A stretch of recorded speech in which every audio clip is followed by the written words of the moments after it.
Remembering Connecticut, the French-Canadian Immigrants. By 1900, Connecticut's population included 20,000 people born in Quebec. Drawn by jobs in the textile industry, they settled in the mill villages and small cities in the eastern part of the state. Windham County had a higher proportion of French Canadians than any county in southern New England. And the new immigrants of the industrial era, Italians, Poles, Russians, formed their own cohesive communities. But the French Canadians stood out in this regard. Their separateness reflected a conscious effort to preserve their way of life. As a minority in Canada, the Quebecois had long experience at asserting themselves against a dominant culture.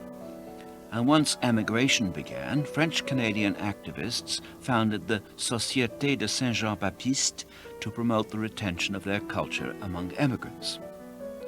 The Quebecois transplanted entire institutions as priests accompanied the immigrants to set up French-speaking churches and parochial schools.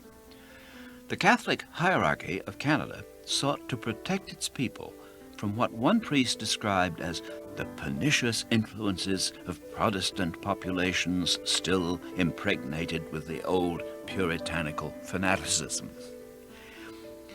Most of the immigrants simply sought to retain their way of life while pursuing economic opportunity here.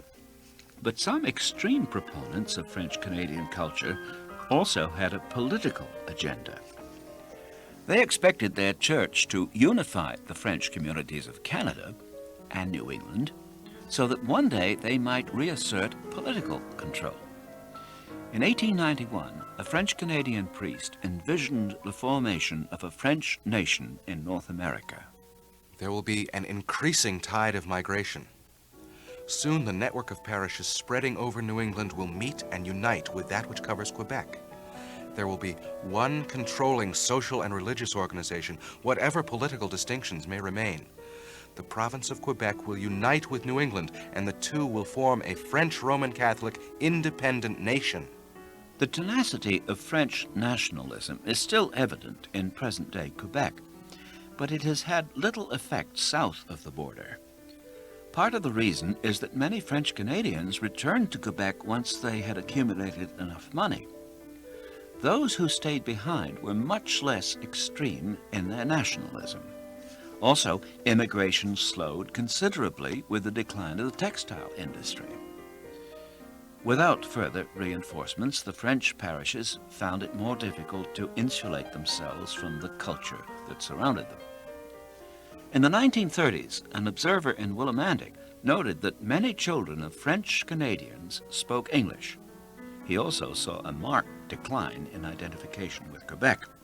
The young people are less intensely interested in perpetuating the culture of the mother country. They view religion with more tolerance. The elders feared anything which might distract their attention or interest from the homeland. But today, instead of being a vital and living issue, retention of language, traditions, and religion has become a memory. They realize their ancestry, but appear to be gradually drawing away.